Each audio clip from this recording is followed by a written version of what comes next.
નમસ્કાર મિત્રો. આજના કાર્યક્રમમાં ઝલકારી ટીવી ચેનલ પર આપ સૌનું સ્વાગત છે. મિત્રો, 17 સપ્ટેમ્બરના રોજ દક્ષિણ ભારતમાં જન્મેલા મહાન ક્રાંતિકારી જે ઓબીસી સમાજમાં જન્મેલા પેરિયાર રામાસ્વામીનો જન્મ જયંતિ હતી 17 સપ્ટેમ્બરના. આઝાદી પહેલા એમનો જન્મ થયો અને વિચારજો મિત્રો કે એ સમયે ઓબીસી સમાજમાં જન્મેલું જે શૂદ્રવર્ણમાં હિન્દુ ધર્મ આવે ને, અને એ સમય એનું કુટુંબ જે કટ્ટર હિન્દુવાદી હતું, તો એ સમયે જ્યારે એને ક્રાંતિકારી કામ કર્યું તો આજે એને આખું ભારત દેશ યાદ કરે છે. અને ખાસ કરીને જે ઓબીસી સમાજના લોકો છે એ મોટાભાગના પેરિયાર રામાસ્વામીની જે ક્રાંતિકારી વાતો છે ને એ જાણતા નથી, કેમ કે ઇતિહાસ કોઈ વાંચ્યો જ નથી ને. તો એ પેરિયાર રામાસ્વામીએ તર્ક સાથેના ઈશ્વરને 15 સવાલો કરેલા. એ સવાલો પણ દરેક વ્યક્તિએ જાણવા જોઈએ. પહેલા આપણે એમની જે જન્મ જયંતિ નિમિત્તે બધાને જયંતિની શુભેચ્છા, અને એમનું જીવન શું હતું એમના વિશે થોડુંક જાણીએ, અને ત્યારબાદ એમણે જે 15 સવાલો ઈશ્વરને કરેલા એ જાણીએ. અને આ વિડીયો છે એ દરેક મિત્રોને વિનંતી કે તમારા મિત્રોને પણ, ખાસ કરીને ઓબીસી સમાજના લોકો તો બહુ ઓછું જાણે છે. એસસી સમાજના ઘણા બધા મિત્રો પેરિયાર રામાસ્વામી વિશે જાણે છે, કેમ કે એ બાબા સાહેબની સમકાલીન હતા, અને ડોક્ટર બાબા સાહેબ આંબેડકરના વિચારધારા ને પેરિયાર રામાસ્વામીની વિચારધારા એક સરખી હતી. તો આઝાદી પહેલા અને પછી પણ પેરિયારનો દક્ષિણ ભારતીય રાજ્યો, ખાસ કરીને તામિલનાડુ ઉપર ખૂબ પ્રભાવ રહ્યો છે. દક્ષિણ ભારતીય લોકો તેમને ખૂબ માન આપે છે. પેરિયાર તરીકે પ્રખ્યાત એવી રામાસ્વામીની અસર માત્ર સાંસ્કૃતિક નહીં, પણ તામિલનાડુના સામાજિક અને રાજકીય પરિદ્રશ્યો પણ એટલી જ એની ઊંડી અસર થઈ છે. ભલે તે સામ્યવાદી ચળવળ હોય કે બીજી કોઈ આંદોલન હોય, પણ લોકો એનાથી પ્રભાવિત થયા છે. તામિલમાં દેશભક્તોથી લઈને નાસ્તિકો, તર્કવાદીઓ અને જે સ્ત્રીઓની જે હક અને અધિકારનું કામ કરવાના લોકો એ પેરિયાર રામાસ્વામીનું સન્માન કરે છે, અને એમને એક એમના વિચારો, એમના કાર્યોને એક માર્ગદર્શક તરીકે જુએ છે. તેઓ રેશનાલિસ્ટ એટલે કે નાસ્તિક લોકો એમ કહી શકાય એ વિચારધારાના હતા. અને લોકોના હિત માટે બોલવાનું, લોકોના હિત માટે કામ કરવાનું, પોતાના માટે નહીં પણ લોકોનું હિત શેમાં છે, આમ જનતાનું, એ એમના જે વિચાર છે ને એના જે કોઈ આદમી મુझसे કમ નહીં, इसी तरह કોઈ ભી મુझसे બેહતર નહીં, એટલે કે બધા માણસો સમાન છે. એટલે કે જાતિ વ્યવસ્થા, વર્ણ વ્યવસ્થા જે છે ને એમાં એ માનતા નહોતા. એમનું બીજું એનું જે અનમોલ વચન છે કે જો ધર્મ तुम्हें नीच ठहराता है तो इस धर्म को लात मार दो. બ્રાહ્મણ હિન્દુ ધર્મની અંદર જે બ્રાહ્મણ, ક્ષત્રિય અને વૈશ્ય સિવાયના જે શૂદ્ર વર્ણના લોકો છે, એમના માટે હિન્દુ ધર્મના તમામ શાસ્ત્રોમાં એટલું બધું ખરાબ લખ્યું છે કે આપણાથી સહન ન થઈ શકે. ચાહે વેદ હોય, પુરાણ હોય, વિષ્ણુ પુરાણ હોય, ભાગવત પુરાણ હોય, મનુસ્મૃતિ હોય કે વાલ્મીકી રામાયણ હોય, રામચરિત માનસ હોય કે ભગવદ્ ગીતા હોય, મહાભારત હોય, આ બધામાં શૂદ્ર વર્ણના લોકો માટે હદથી વધારે ખરાબ લખેલું છે, જાણે એમને કોઈ માણસ જ સમજતા નથી.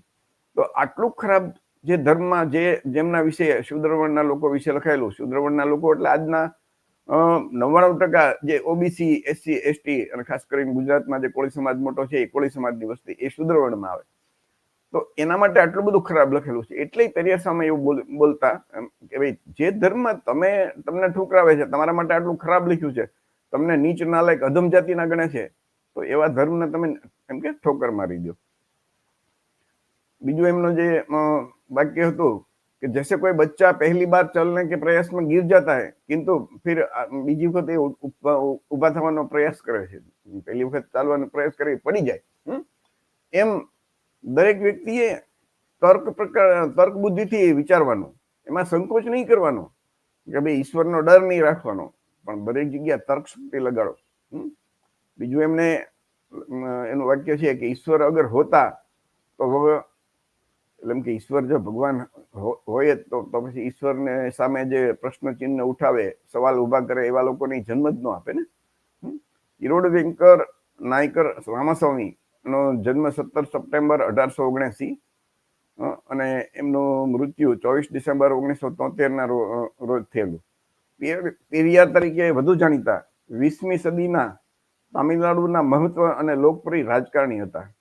તેમના શીર્ષક પેરિયારનો અર્થ વાસ્તવમાં તમિલમાં એક આદરણીય વ્યક્તિ થાય, એટલે કે પેરિયાર એટલે એમ કેમ આપણે માન સન્માનની એવો એનો અર્થ થાય છે.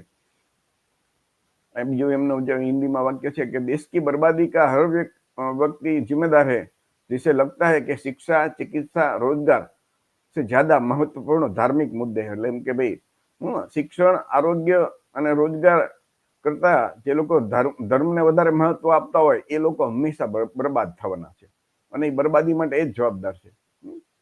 બીજું એમનું વાક્ય છે કે માનવ જાતિ કે હોને કે બાવજૂદ ભી માનવ સે પૂછતે આપ કોણ હે, આપ કોણ સી જાતિ હે. એટલે તમે જોવો ને તો બધા આપણે માણસો છીએ, છતાં એકબીજાને મળીએ ત્યારે પૂછીએ કે તમે કેવા. એટલે ભાઈ તમે કેવા માણસ જ દેખાય છે સામે. માણસમાં તો કઈ બે હોય ને, પુરુષ હોય કે સ્ત્રી હોય. તો એ રામાસ્વામીનું પેરિયારનો એ સરસ મજાનું વાક્ય હતું. ભાઈ એક શરમ આવી જોઈએ આપણને કે માણસ તરીકે હોય માણસને પૂછી તમે કેવા. હવે તેઓ રૂઢિચુસ્ત હિન્દુત્વના સખત વિરોધી હતા. જસ્ટિસ પાર્ટીની રચનાનો તેમણે એક સિદ્ધાંત વિરુદ્ધ એમ કે એક હિન્દુવાદની જે વિચારધારા છે ને એની વિરુદ્ધમાં એને જસ્ટિસ પાર્ટીની રચના કરી હતી. તેમણે ભારતમાં ભણાવવામાં હિન્દીના ફરજિયાત ઉપયોગનો પણ સખત વિરોધ કર્યો હતો.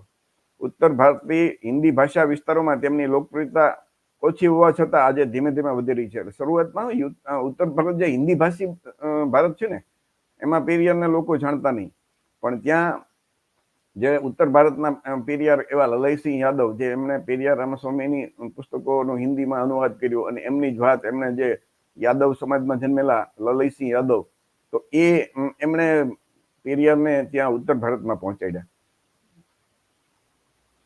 ભારતીય ખાસ કરીને દક્ષિણ ભારતીય સમાજના શોષિત અને દલિત લોકોની સ્થિતિ સુધારવા અને તર્કસંગત સાંસ્કૃતિક ચળવળ ચલાવવામાં તેમનું નામ ટોચ ઉપર છે. પેરિયારની મૂર્તિઓની નીચે લખેલું હતું કે કોઈ ભગવાન નથી અને કોઈ ભગવાન નથી. જેણે ભગવાનને બનાવ્યો તે મૂર્ખ છે, જે ભગવાનનો ઉપદેશ આપે છે તે દુષ્ટ અને ભગવાનની પૂજા કરે છે તે અસંસ્કારી છે. આવી એમની વિચારધારા હતી. એનું જે હિન્દીમાં એનું જે અનમોલ વિચાર હતો કે એક ઘડી આબાદ આજ અછૂતો કે રૂપ में એક બડી આબાદી કે અસ્પૃશ્ય લોકોમાં છે, અને એમાં મોટા ભાગે તમે જુઓ ને તો ગરીબ લોકો જે આ છે બધા, તો એની સાથે કેટલો ધર્મના નામે ભેદભાવ કરવામાં આવે છે. શૂદ્ર વર્ણના લોકો સાથે, એસસી સાથે, એસટી સાથે, ઓબીસી સાથે. તો જે ધર્મની અંદર ભેદભાવ કરવામાં આવે એને ધર્મ કેવી રીતે કહી શકાય. બીજું એનું હિન્દીમાં છે કે સભી મનુષ્ય સમાન રૂપ से पैदा होते हैं तो अकेले ब्राह्मण कोई उच्च और बाकी सबको नीच कैसे ठहराया जा सकता है. તમે જુઓ ને તો હિન્દુ ધર્મના તમામ શાસ્ત્રોમાં ફક્ત બ્રાહ્મણ શ્રેષ્ઠ છે. ક્ષત્રિયનો બીજો નંબર, વાણિયાનો ત્રીજો નંબર અને શૂદ્રનો તો વારો પાડી દીધો બધા શાસ્ત્રોમાં. એટલું એના વિશે ખરાબ લખ્યું છે. બીજું એનું વાક્ય છે કે ઈશ્વર કી સત્તા સ્વીકારને મેં કિસી બુદ્ધિમત્તા की आवश्यकता नहीं है. જો બરોબર સાંભળજો કે ઈશ્વરની તમારે સત્તા સ્વીકારવામાં કે ઈશ્વરને માનવામાં બુદ્ધિની જરૂર જ નથી, પરંતુ નાસ્તિક બની અને જે પ્રશ્ન તમે કરો, તર્કબદ્ધ કરો, એમાં ખૂબ જ બુદ્ધિની જરૂર છે. એટલે ઘણી વખત ઘણા ભક્તો હોય ને એ આમ એમ ગમે ત્યારે કોઈકને ગાળી ગલોચ કરતા હોય અથવા તો કોમેન્ટ કરવા મળે અંધભક્તો, પણ એમાં બુદ્ધિની જરૂર જ નથી. ખરેખર તો જે આવા પેરિયાર રામાસ્વામી જેવા એ ઓબીસી સમાજમાં જન્મેલા છે, પણ મૂર્ખ ઓબીસી તમે જોજો ને એવા કેટલાય અંધભક્તો હશે કે જે એના આ પેરિયાર જે ઓબીસી પેરિયાર છે એની વાત નહીં સાંભળે, અને જે મનુવાદી બ્રાહ્મણવાદીઓ જે વાત કરી છે ને એમની વાતમાં આવશે. મીન્સ કે પોતાના બાપને બાપ નહીં માને, ગામના જે બ્રાહ્મણોના બાપને એ બાપની બાપ દાદાની વાત માનશે. આપણે ગુજરાતીમાં પછી આગળ વાંચીએ કે ભગવાનને આવા કડક શબ્દોમાં એમને 15 પ્રશ્નો કર્યા હતા. એટલે કે ભગવાનને આવા કડક શબ્દોમાં પ્રશ્ન કરવાને કારણે રૂઢિચુસ્ત ભારતીય સમાજ દ્વારા પેરિયારને સતત, એ વખતે તો રૂઢિચુસ્ત હતો સમાજ, તો એને નકારવામાં આવતા હતા. જોકે આજે જ્યારે ભારતમાં સોશિયલ મીડિયાના કારણે નાસ્તિકવાદ અને તર્કસંગત ચળવળ સતત ફેલાઈ રહી છે અને નાસ્તિકોની સંખ્યામાં વધારો થઈ રહ્યો છે, ત્યારે લોકો તેમના નિવેદનો, તેમના સિદ્ધાંતો, પ્રશ્નો વગેરેનો મોટા પ્રમાણમાં પ્રચાર કરી રહ્યા છે. એટલે કે એના સમયમાં લોકો થોડો ઘણો એનો વિરોધ કરતા હતા, પણ અત્યારે વર્તમાન સમયમાં આખા ભારતની અંદર તમે જુઓ ને તો પેરિયાર ને એવો એક પણ વ્યક્તિ જે થોડોક સમજદાર હશે તો એને એવું નહીં હોય કે એમને ઓળખતો નહીં.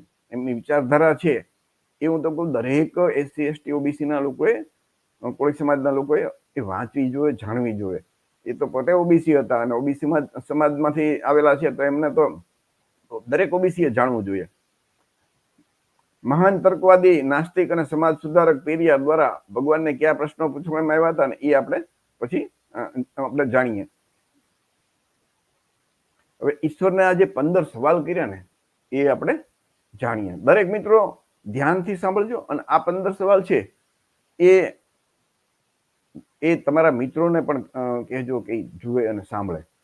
પહેલો સવાલ છે કે ઈશ્વરને એમણે પૂછ્યું કે શું તમે ડરપોક છો જે હંમેશા છુપાયેલા રહે છે મંદિરની અંદર, પોતાની જાતને ક્યારેય કોઈની સામે જાહેર કરતા નથી. એટલે મોટું મંદિર બનાવ્યું હોય એમાં તમે એમ કે તેમાં બેઠા રહ્યો છો, બહાર નીકળીને લોકોના જે સમાજમાં છે, વિસ્તારમાં, ગરીબ વિસ્તારમાં કોઈ પૂર આવ્યું તો ત્યાં તમારે જવું જોઈએ ને, આવી રીતે કોઈ સંકટમાં હોય ત્યાં જવું જોઈએ. આવી રીતે તમે મંદિરમાં જ બેઠા રહ્યો તો શું કે તમને બહાર જતા ડર લાગે છે? આ એનો પહેલો પ્રશ્ન. બીજો પ્રશ્ન, શું તમે એવા ખુશામતખોર છો કે જે લોકોને રાત દિવસ પૂજા પાઠ કરાવો છો? તમે ઈશ્વર છો તો બધા જે માણસો છો તો એ તો તમારા બાળકો કહેવાય ને. તો રાત દિવસ જે તમારી ખુશામત કરે, પૂજા કરે, કીર્તન કરે, તમારા વખાણ કરે, એને તમે એમ કે આશીર્વાદ આપો, એવું છે? તો તમે એમ કે ખુશ નથી? ઘણી વખત ઘણા ચાપલુસી કરતા હોય તો એના ઘણા નેતાઓ, આપણા રાજકીય નેતા હશે કે એની ખુશામત કરે ને તો એને બહુ ગમે. ઘણા એવા રાજકીય નેતાઓ, સામાજિક નેતાઓ કે એની ચાપલુસી કરે, એની ખુશામત કરે ને તો એને ગમે. તો પેરિયારે તો ઈશ્વરને પૂછ્યું કે તમારી એવી રીતે ભક્તિ કરીને તમે ખુશામત કરશો કે જે રાત દિવસ તમારી પૂજા પાઠ કરે, એની લોકો પાસે કરાવ રાખો છો. લોકોને કહ્યું ને કે ભાઈ ગરીબ લોકોને કે જે માણસને મદદ કરે, મારી પૂજા કે કીર્તન કરવાની શું જરૂર છે? એવું તમારા ભક્તોને તમે કેમ નથી કહેતા? ત્યાર પછી ત્રીજો પ્રશ્ન, શું તમે હંમેશા ભૂખ્યા રહો છો કે લોકો પાસેથી મીઠાઈ, દૂધ ને ઘી ને લાડુ ને આ 56 ભોગ ને ખાતા જ રહ્યો? કેમ કે તમને એટલી બધી ભૂખ, તમે ભૂખ્યા હોવ છો? નથી 56 ભોગ આવી રીતે તમે જો દરરોજ કેટલું ચડાવતા હોય. એક બાજુ દેશમાં કરોડો ગરીબ લોકો તમે જો તો ભૂખ્યા હોઈ જતા હોય અને એક બાજુ તમે આની પાસે ભગવાનને આવું ચડાવતા હોય. ચોથો સવાલ, શું તમે માંસાહારી છો કે લોકોને નબળા પ્રાણીઓનું બલિદાન આપવાનું કહો છો? તમે જો ને તો એવું બકરાનું, પાડાનું કે કુકડાનું આવું બધું બલિદાન ચડાવવામાં આવે. એ ઈશ્વરના અને ધર્મના નામે. વિચાર તો કરો. પેરિયારે ઈશ્વરને પૂછ્યું, ભાઈ તમે આ માંસ ખાવાનો તમને શોખ છે? માંસાહારી છો તમે? ખરેખર એવું ન હોય તો તમારે તમારા ભક્તોને કેવું છે, આ બંધ કરાવી દેવું જોઈએ ને. તો તમે જુઓ ને તો એ દરેક સમાજની અંદર, જે ખાસ કરીને એસસી એસટી ઓબીસી ના સમાજના લોકો તમે જુઓ ને તો આવું ક્યાંક ને ક્યાંક એ પશુ બલિની તમને જોવા મળતું જ હશે. 4 સવાલ. પછી 5મો સવાલ છે, શું તમે સોનાના વેપારી છો જે મંદિરમાં લાખો ટન સોનું કે દાટીને બેઠા છો, એ દબાવીને બેઠા છો? એવું કહેવાય છે મિત્રો કે દેશની અંદર જેટલા મોટા મોટા મંદિરો છે, પદ્મનાભ મંદિર, તિરુપતિ, પછી મહારાષ્ટ્રનું જે સિદ્ધિવિનાયક મંદિર, આપણે સૌરાષ્ટ્રનું છે એ સોમનાથ મંદિર, અંબાજી મંદિર, એવા જેટલા ભારતના મોટા મંદિર છે ને બધાનું જો સોનું ભેગું કરવામાં આવે, જગન્નાથ મંદિર થી લઈને બધાનું, તો એટલું બધું સોનું છે. અને આ બધા હીરા અને જવેરાત છે કે ભારતની અંદર એક પણ વ્યક્તિ ગરીબ ન રહે. ભારત સરકારનું બધું દેવું ખતમ થઈ જાય એટલું બધું સોનું અંદર સંગ્રહિત છે. એટલે એમને સવાલ પૂછ્યો કે તમે સોનાનું શું કરો છો? તમે કે વેપાર કરો છો કે તમે આવી રીતે દાટીને બેઠા છો? એટલે ખરેખર તો એમને સવાલ ઈશ્વરને પૂછ્યો હતો, પણ આપણે સમજવાનું છે કે જે એના જે ઈશ્વરના એજન્ટ બનીને બેઠા છે ને, જે મનુવાદી, બ્રાહ્મણવાદીઓ, બ્રાહ્મણ, પંડિત, પૂજારી, ખરેખર તો એ એના ઉપર કબજો જમાઈને બેઠા છે. ઈશ્વર હોત તો આવું થવા જ ન દેત ને. 6થા નંબરનો સવાલ, શું તમે વ્યભિચારી છો જે મંદિરોમાં દેવદાસીઓને રાખે છે? તમને ખબર છે ને ભારતની અંદર પેરિયાર રામાસ્વામીના સમયમાં તો ખાસ કરીને દેવદાસી દક્ષિણ ભારતમાં પ્રથા હતી કે જે શૂદ્ર વર્ણના ઓબીસી, એસસી, એસટી સમાજની જે દીકરીઓ હોય ને, કુંવારી, એમને મંદિરમાં દાન આપી દેવાને અને એના ઈશ્વર સાથે લગ્ન કરે અને એ દેવદાસી તરીકે બ્રાહ્મણ પૂજારી પંડાઓ જે છે કે એ પુરોહિતો એનો ઉપયોગ કરે, એટલે વેશ્યા જેવું એનું જીવન જીવવું પડતું હતું. અને એ ધર્મ અને ઈશ્વરના નામે આવી આપણી દીકરીઓની ખરાબ દશા થતી, પરંતુ એના મા બાપ તો ખુશ થતા કે આપણે એ દીકરી દાનમાં આપીએ એટલે આપણો ઉદ્ધાર થઈ જશે. ખરેખર દીકરી બરબાદ, આખી જિંદગી બરબાદ કરીને મા બાપને આવું ફસાવવામાં, ધર્મ અને ઈશ્વર નામે એવું ફસાવવામાં આવતું કે તમારો કુટુંબનો ઉદ્ધાર થઈ જશે, તમારી 7 પેઢીનો ઉદ્ધાર થઈ જશે, તમારી દીકરી દાનમાં આપો. એની બ્રાહ્મણની કોઈ દીકરી નહીં, ઓબીસી પછાત વર્ગની દીકરી. વિચાર કરજો કેટલી હદ સુધી ધર્મ અને ઈશ્વરના નામે આપણા ઉપર એ લોકોએ જુલમ ગુજાર્યા છે. તો છઠ્ઠો પ્રશ્ન એ હતો. 7મો પ્રશ્ન છે, શું તમે એટલા નબળા છો કે દરરોજ થતા બળાત્કારને રોકી શકતા નથી? એવું તમે તો એવું કહેવાય ને કે ઈશ્વર તો કણ કણમાં છે અને એની અપાર શક્તિ છે, એ ધારો તો બધું કરી શકે. તો જે આપણી નિર્દોષ નબળી કે અબળા જે મહિલાઓ હોય કે આપણી દીકરીઓ હોય, એના ઉપર જયારે બળાત્કાર થતા હોય, ગેંગરેપ થતા હોય, તો ત્યારે ઈશ્વર કેમ બચાવવા નથી આવતું? હમણાંના સમાચાર છે કે અયોધ્યામાં જે નવું રામ મંદિર બન્યું ને, એ રામ મંદિરની અંદર સફાઈ કામ કરવા વાળી એક છોકરી સાથે ગેંગરેપ થયો. વિચાર કરજો. હવે તો એ મંદિરની તો વડાપ્રધાને એમની પ્રાણ પ્રતિષ્ઠા કરીને એમ ઉદઘાટન કર્યું. આખા દેશના બધા આ લોકો હોબાળો મચાવ્યો હતો, મંદિર મંદિર મંદિર. હવે એ મંદિરની અંદર આવું ઘટના બને તો એ ખરેખર પેરિયરના તમે જુઓ ને તો એ સવાલ આપણને અત્યારે યાદ આવે ને કે તમે એટલા નબળા છો કે આ બળાત્કાર થાય. અને દેશની અંદર દરરોજ 7 થી 8 કે 10 બળાત્કાર એવા આંકડા છે કે દેશમાં થતા હોય છે મહિલા ઉપર. તો એમ કે ઈશ્વર કેમ રોકી શકતા નથી? તમે તો કણે કણમાં હોય ને દરેક જગ્યાએ તમારી શક્તિ અપાર હોય તો એ તમારે રોકવું જોઈએ ને. 7 પ્રશ્ન. 8મો પ્રશ્ન, શું તમે એવા મૂર્ખ છો કે જે દુનિયાના દેશોમાં ગરીબી અને ભૂખમરો હોવા છતાં ખાધા વિના અબજો રૂપિયાનું અન્ન, દૂધ, ઘી, તેલ નદી નાળાઓમાં વેડફી નાખો છો? તમે જુઓ ને તો દૂધ ચડાવતા હોય, ખબર એને, એ બાર મંદિરની બહાર તમને સીધું ગટરમાં જતું હોય. અને પૂજાના નામે આ નામે કેટલી વસ્તુ ખાવા પીવાની બરબાદ થતી હોય છે. તમે જુઓ છો, એક બાજુ એમ કે લાખો લોકો ભૂખ્યા છે અને એક બાજુ તમે ઈશ્વરની સવાલ પૂછે છે પેરિયાર કે તમે મૂર્ખ છો કે એક બાજુ દેશમાં ગરીબી છે ને એક બાજુ તમે આ બધું ખાવાનું તમે સામે રાખીને બેઠા છો? તમે તો ખાતા હોય એવું તો દેખાતા નથી. તો આ એમનો સવાલ 8 નંબર. 9 નંબરનો સવાલ કે શું તમે બહેરા છો કે જેઓ બિનજરૂરી રીતે મૃત્યુ પામેલા અને નિર્દોષ લોકો ઉપર બળાત્કારનો ભોગ બનેલા માણસોનો અવાજ સાંભળી શકતા નથી? અકસ્માત થાય તો લોકો બચાવો કરે ને. ખરેખર તો ઈશ્વરે એને આ જગન્નાથપુરીને એમ કે ત્યાં લઈ જતા હતા, પરત ફરતા હતા, તો એ બસનો અકસ્માત થયો, કેટલાય લોકોના મોત થયા. એવી રીતે ક્યાંય તમે જો માનતા કરતા હોય કે દર્શનથી આવતા હોય, એક્સિડન્ટ થાય, અથવા તો મંદિરોમાં પેલું એકબીજાની ગીરદી થઈ જાય ત્યારે કચડાઈને મરી જાય, તો એમ કે ઈશ્વર તમે બધા લોકો તમારી મદદ કરવા માંગે આવે તો તમે કેમ એમ કે બહેરા છો, કેમ સાંભળતા નથી? ગણપતિ વિસર્જનમાં તમે જુઓ ને તો એ ભગવાનની 10 દિવસ પૂજા કરે ને છેલ્લે વિસર્જન કરવા જાય ને પછી કેટલા લોકો દર વર્ષે ખાલી ગુજરાતમાં 40-50 યુવાનો છે ટૂંકમાં એ તમે જો પાણીમાં ડૂબીને મરી જાય છે. તો એ બચાવો તો કરતા હશે ને એ વખતે. તો કેમ કોઈ ઈશ્વર તમે એમ કે બચાવવા તમે નથી આવતો? શું તમે બહેરા છો? કે નિર્દોષ લોકો મરતા હોય તમે એને બચાવવા નથી આવતા? નિર્દોષ દીકરીઓ બળાત્કાર એનું થતા હોય ત્યારે તમે એ તમારી મદદ માંગતી હોય કે ઈશ્વરના નામે મને છોડી દો, બચાવો ભગવાન બચાવો, પણ કેમ તમે જાતા નથી? આ 9 નંબરનો સવાલ. 10 નંબરનો સવાલ, શું તમે અંધ છો જે દરરોજ થતા ગુનાઓને જોઈ શકતા નથી? દરરોજ તમે જુઓ ને તો એ તમે સમાચાર મીડિયા, ટીવી કે છાપામાં જુઓ ને તો તમને અપરાધ, ગુનાઓ કેટલા થતા હોય છે. તો ઈશ્વર સર્વવ્યાપી હોય અને સર્વશક્તિમાન હોય તો આ બધા ગુનાઓ થાય છે, જે ક્રાઇમ થાય છે, અપરાધ થાય છે, એ થવા જોઈએ, બધા બંધ થઈ જવા જોઈએ ને. કેમ ઈશ્વરે બધાને એક સરખી સારી અને સંસ્કાર આપી નથી દેતો?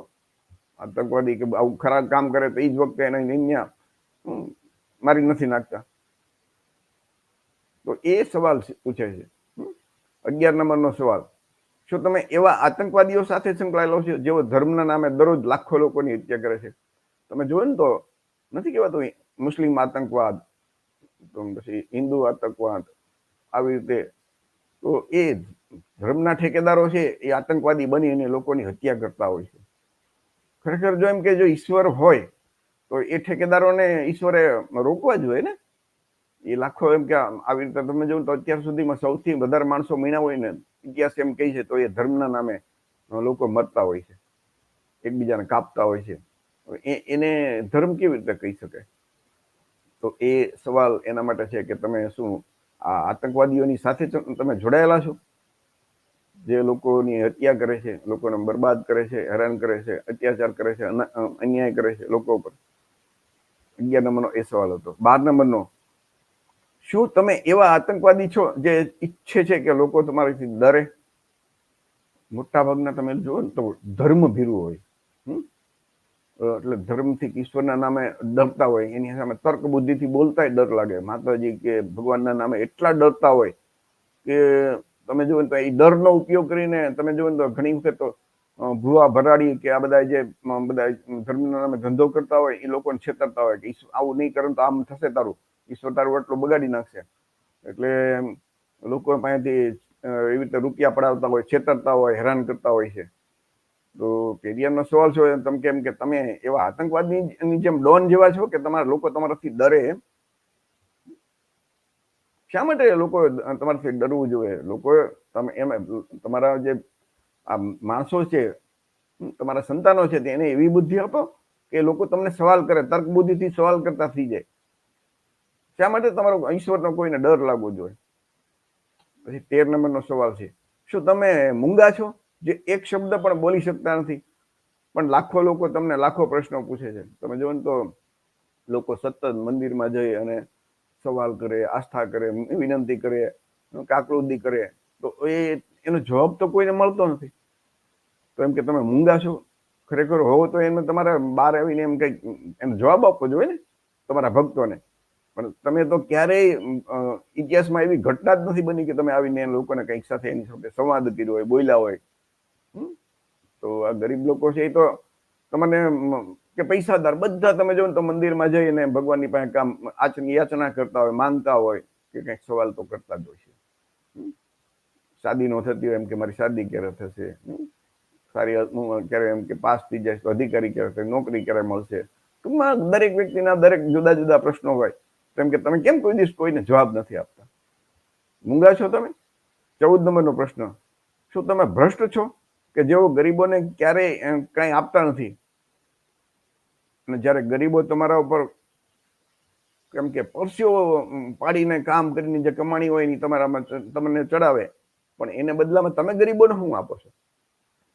બસ આજે એના એજન્ટો દ્વારા આશા જ ને કે ના તમને આમ મળશે, માની લેવાનું. પણ તમારી નજર સામે કઈ આપે છે ખરા? તો કે ના. તો જે લોકો ગરીબ માણસો તમારો પૈસાના એમ કે પોતાના બાળકોને ખવડાવે નહીં, તમને એને બદલે આપતા હોય અને છતાં એના બદલે તમે એને શું આપો છો? તો એમ કે તમે આવા ભ્રષ્ટ છો. નથી ઓલા ભ્રષ્ટાચારી અધિકારી હોય, પૈસા લે અને કામ કરે એના જેવું છે. તો આ 14 નંબરનો સવાલ છે કે આ લોકો તમને પૈસાનો એનું જે તમને આપે એનું બધું આપી વસ્તુ ભોગ ચડાવે, તો તમે એને ક્યારે કઈ કેમ ગરીબોને તમે લોકોને કેમ કઈ આપતા નથી? એવું ક્યારે દેખાતું નથી તમે આપ્યું હોય. 15 નંબરનો સવાલ કે શું તમે મૂર્ખ છો કે આજના અમારા જેવા નાસ્તિકો બનાવ્યા છે જે તમને જૂઠું બોલતા રહે છે અને તમારા અસ્તિત્વનો ઇનકાર કરે છે? જો આ સવાલ બહુ અગત્યનો છે. જો દુનિયામાં ઈશ્વર હોય, આ કેરિયર રામાસ્વામીનો જે છે ને એ અગત્યનો સવાલ છે કે જો ઈશ્વર હોય તો માણસ જાતની રચના ઈશ્વરે કરી છે. તો ઈશ્વર એવા એક પણ વ્યક્તિની દુનિયા ઉપર રચના ન કરે કે જે ઈશ્વરને સવાલ કરે. ઈશ્વર હોય તો ઈશ્વરને સવાલ કરે એવા માણસની ઈશ્વર રચના જ ન કરે, એનો જન્મ જ ન આપે. તો એનો મતલબ કે નાસ્તિક અત્યારે તો એમની કરોડો લોકો નાસ્તિક છે જે ઈશ્વરને સવાલ કરે છે. તો એમનો 15 નંબરનો કે તમે મૂર્ખ છો કે અમારા જેવા નાસ્તિકને તમે બનાવ્યા? જો ઈશ્વર જ બધું કરતા હોય, ઈશ્વર દ્વારા માણસનું સર્જન થયું હોય, તો કે તમે મૂર્ખ છો કે અમારા જેવા તમને જે સવાલ ઉભા કરે, તમારી સામે પ્રશ્ન કરે, તર્ક બધું તમારા અસ્તિત્વનો ઇનકાર કરી દે, તો એવા વ્યક્તિને તમે શા માટે જન્મ આપો છો? તો મતલબ કે એને ઈશ્વરને આ જે સવાલ છે ને, જે સમજાઈ જશે ને જે લોકોને, એ કોઈ દિવસ ક્યારે અંધશ્રદ્ધામાં, પાખંડમાં, અંધવિશ્વાસમાં નહીં ફેલાય.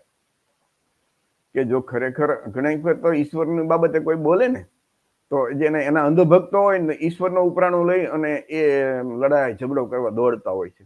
ખરેખર એને ખરેખર હું તો કોઈ ભક્તો છે જ નહીં, અંધભક્તો છે. એનું કારણ કે જો એને ઈશ્વરની શક્તિમાં કે એના માતાજીની શક્તિમાં કે દેવ કે દેવીની શક્તિમાં વિશ્વાસ હોત, તો એવું વિચારે કે મારો ઈશ્વર, મારો દેવ કે મારા દેવી કે દેવતા જે છે, જેને એ માને છે, એ એની જરૂર જેની ટીકા કરી છે, કે ઈશ્વર વિશે ખરાબ બોલ્યો છે, એનો ઇનકાર કરે છે, એ એને સજા આપશે. આ તો ઈશ્વરનો ઉપર એને વિશ્વાસ જ નથી, એટલે એ ઈશ્વર ઉપર નથી છોડતા, એ પોતે સામે નીકળી પડે છે અને ગાળી ગલોચ અને મારામારી કરવા ઉતરી પડતા હોય છે ઘણી વખત. તો આવા લોકો છે ને, એ ખરેખર તમે જુઓ ને તો એને ઈશ્વર, એના પોતાના દેવ કે દેવી કે ઈશ્વર કે માતાજી ઉપર ભરોસો હોતો જ નથી. જો ખરેખર ભરોસો હોય તો એવું વિચારે ને કે જેના વિશે, જે ઈશ્વર વિશે કે જે દેવતા વિશે કે જે દેવી વિશે કોઈ બોલ્યું હોય, તો એ ઈશ્વર, દેવ કે દેવીમાં એટલી તો શક્તિ હશે ને કે એનો બદલો લઈ લેશે. એમાં કોઈ એના અંધભક્તોએ એના વકીલ કે એજન્ટ થઈ થવાની શું જરૂર છે? ઈશ્વર કરતા વધારે એના ભક્તો તો પાવરફુલ નથી ને, કે દેવ દેવી કરતા. તો આ એમનો એ બહુ આ જો સવાલ સમજાઈ જશે ને, તો લોકોના અંદરો અંદર જે ધર્મ કે દેવી કે દેવતાના નામે જે લડાઈ ઝઘડા એક બાને થતા હોય ને, એ બધું બંધ થઈ જશે. જ્યોતિબા ફૂલે નું એક સરસ છે ને વાક્ય, કે દુનિયામાં જેટલી પણ જે કાંઈ જે વિકાસ થયો છે ને, તો નવી નવી શોધ થઈ હોય છે, તો એની પાછળ નાસ્તિકોનો હાથ હોય છે. નાસ્તિકનો હાથ હોય છે. બાકી આસ્તિક હોય ને, એ તો ભગવાન ભરોસે બેઠા હોય છે હંમેશા. કાંઈ નહીં થાય તો એમ કહી દે નસીબમાં નહીં હોય, લ્યો. અને એ મોટા ભાગે તમે જુઓ ને તો એ કામ કરવામાં આળસુ બહુ હોય, એમ કે ઈશ્વર નસીબમાં હશે તો મળવાનું જ છે ને, આવું કરીને એ બેઠી જાય. કણ કણમાં ભગવાન આ તે ને એવી બધી ઈશ્વરની ઈચ્છા વિના પાંદડું ન હલે, એટલે આવી બધી જે વાતો કરે ને, એ કોઈ દિવસ તમે જો ને તો દુનિયામાં જેટલો વિકાસશીલ દુનિયા વિકાસ પામી છે ને, એમાં આ આસ્તિકોનો કોઈ હાથ નથી, બધા નાસ્તિકો જ હશે. અને દુનિયાના જેટલા શ્રેષ્ઠ વૈજ્ઞાનિકો હશે ને, બધા જેને નવી નવી માનવ જાત માટે એક ઉત્તમ શોધો કરી છે, એ બધા તમે જો ને તો નાસ્તિક હશે. તો જે બાબા સાહેબે જે 22 પ્રતિજ્ઞા આપી હતી ને, એ ક્રાંતિકારી પ્રતિજ્ઞા છે મિત્રો, એ વાંચજો. અને બાબા સાહેબની જે 22 પ્રતિજ્ઞા છે, જેને સમજાઈ જાય ને, એક પાનામાં આવી જાય 22 પ્રતિજ્ઞા, અને એક પાનાની 22 પ્રતિજ્ઞા જે ઓબીસી, એસસી, એસટી સમાજના લોકો અને ભારતની તમામ મહિલાઓ જેમને માનવી અધિકાર, એટલે કે ઓબીસીમાં આવી જાય કોળી સહિત 146 જ્ઞાતિ ગુજરાતમાં, એસસી એ દલિત સમાજ, એસટી એટલે કે આદિવાસી સમાજ, અને ભારતની મહિલાઓ, તમામ મહિલાઓ, આ લોકોને જે માનવી અધિકાર મળ્યા ને, સારા કપડાં પહેરીને જે ફરે છે, બોલે છે, મતનો અધિકાર આપે, નોકરી કરે છે, કે તો એ કોને કરે ને? ડોક્ટર બાબા સાહેબ આંબેડકરને કરે. અને એ ડોક્ટર બાબા સાહેબ આંબેડકર એના જીવનના અંત સમયે 22 પ્રતિજ્ઞા આપી કે તમારે જો તમારો ઉદ્ધાર કરવો હોય ને તો આ 22 પ્રતિજ્ઞાનું પાલન કરો. તો એ ક્રાંતિકારી 22 પ્રતિજ્ઞા વાંચો તમે મિત્રો. અને એમણે તો ક્રાંતિ કરી જ, પણ પેરિયારના જે 15 સવાલ છે ને, એ પણ તમે વિચારો, સમજો. તો તમારી અંદર જે ધર્મના નામે અંધશ્રદ્ધા ભરી છે, અંધવિશ્વાસ ભર્યો છે, પાખંડ ભર્યો છે, ખોટા રિવાજો ભર્યા છે, આ બધું સાફ થઈ જશે. અને પછી રહેશે ફક્ત માનવતા, સમાનતા, દરેક જીવ પ્રત્યે દયા, પ્રેમ ને કરુણા, જેને માનવ ધર્મ કહી શકાય. જેને બીજી વાતમાં કહી તો બૌદ્ધ ધર્મ કહી શકાય, કે ગૌતમ બુદ્ધ જે ભારતનો મૂળ ધર્મ છે, એસસી એસટી ઓબીસી નો કોળી સમાજનો મૂળ ધર્મ છે, એમણે આ જ સંદેશો આપ્યો. એમણે કોઈ ઈશ્વરની પૂજા કરવાનું નથી કીધું. બૌદ્ધ ધર્મમાં ઈશ્વર નથી, પુનર્જન્મ નથી, કર્મકાંડ નથી, વર્ણ વ્યવસ્થા નથી, જાતિ વ્યવસ્થા નથી, દરેક માનવી સમાન, અને માનવતા એ જ ધર્મ, માનવ ધર્મ. તો એવા આ જેવો કચરો દૂર થશે બાબા સાહેબની 22 પ્રતિજ્ઞા દ્વારા અને પેરિયારના 15 સવાલ દ્વારા, એટલે રહેશે શું? બાકી વધશે તો શુદ્ધ જળ જેવું પાણી જ રહેશે, અને જેને માનવ ધર્મ કહી શકાય, બૌદ્ધ ધર્મ પણ કહી શકાય. કેમ કે બૌદ્ધ ધર્મ છે ને, નાસ્તિકોનો ધર્મ છે. બૌદ્ધ ધર્મમાં ઈશ્વર નથી, એટલે ઓટોમેટિક ઈશ્વર વગરનો જે ધર્મ હોય એને નાસ્તિકોનો ધર્મ કહેવાય ને. તો મિત્રો, આ હતી આજનો કાર્યક્રમની વિગત કે પેરિયા રામાસ્વામી વિશે આપણે જાણ્યું અને એના 15 સવાલો વિશે જાણ્યું. તો મિત્રો, આ 15 સવાલ છે એ તમે બરોબર સાંભળજો, તર્ક કરજો, ચિંતન કરજો અને તમારા મિત્રોને પણ કહેજો કે આ જાણે, સમજે અને ભવિષ્યની અંદર આ વિડીયો તો આપણી ચેનલ ઝલકારી ટીવીમાં હશે જ, તો એ વિડીયો છે એ સતત બીજા લોકોને દેખાડો. લોકોની અંદર આવી વાત છે ને, શાળા કોલેજમાં અભ્યાસમાં ભણવામાં નથી આવતી. મેઇન સ્ટ્રીમ મીડિયા જે છે ને, મનુવાદી મીડિયા, જે ગોદી મીડિયા, એ કોઈ દિવસ આવી વાત નહીં કરે. પરંતુ આપણી સોશિયલ મીડિયાની ચેનલો, હિન્દીમાં તો ઘણા વિડીયો છે આવા, પણ આપણી ગુજરાતમાં બહુ આવી વાતોના વિડીયો ઓછા હોય છે. એટલે ગુજરાતીની અંદર આપણે આપણા દેશી માણસોને ગામડે ગામડે ઘરે ઘરે યુટ્યુબ ચેનલમાં ઘરે બેઠા બેઠા આપણા એન્ડ્રોઈડ મોબાઈલમાં બધા પાસે યુટ્યુબ છે, તો એમાં બેઠા બેઠા જોઈ શકે એટલા માટે આ વિડીયો બનાવ્યો છે. આમાં કોઈ વ્યક્તિની લાગણી દુભાવવાનો કઈ વાત કોઈ છે નહીં. દરેક વ્યક્તિએ તર્ક કરતા શીખો. અને હમણાં તો ગુજરાત સરકાર એક અંધશ્રદ્ધા વિરુદ્ધ કાયદો લાવવાનો છે. એ અત્યારે તમે જો ડ્રાફ્ટ બની ગયો છે, તો એ કાયદો બનશે અને ભારતમાં બંધારણમાં કલમ 51 મુજબ જોગવાઈ છે કે દરેક વ્યક્તિમાં વૈજ્ઞાનિક અભિગમ હોવો જોઈએ. આપણી ફરજ છે, દરેક વ્યક્તિની ફરજ છે. કોઈ ધર્મના નામે ગમે એવી વાત કે બોલે ને તો એ હવે એ તો કાયદા મુજબ ગુનો થઈ જશે. એટલે દરેક વ્યક્તિએ તર્કશીલ બને, જાગૃત બને અને પોતે સુખી થાય, પોતાના કુટુંબને સુખી કરે, ગામને સુખી કરે, આપણા સમાજને સુખી કરે. દરેક વ્યક્તિ પોતાના હકનું ખાય, કોઈ કોઈનું લઈ ન લે, એટલે એનું નામ એ પૃથ્વી ઉપરનું સ્વર્ગ. કાલ્પનિક સ્વર્ગ તો કોઈ છે જ નહીં, પણ પૃથ્વી ઉપર આપણે બધા સાથે, કોઈ જાતિવાદ નહીં, બધા ભારતના બધા નાગરિકો એક સાથે સમાનતાથી રહીએ, હળીમળીને રહીએ, એકબીજાના દુઃખમાં મદદ કરીએ, તો એનાથી વધારે ઉત્તમ શું હોઈ શકે. તો મિત્રો, આજનો કાર્યક્રમ આપણે અહીંયા પૂરું કરીએ છીએ. જય ભીમ, નમો બુદ્ધાય, જય સંવિધાન.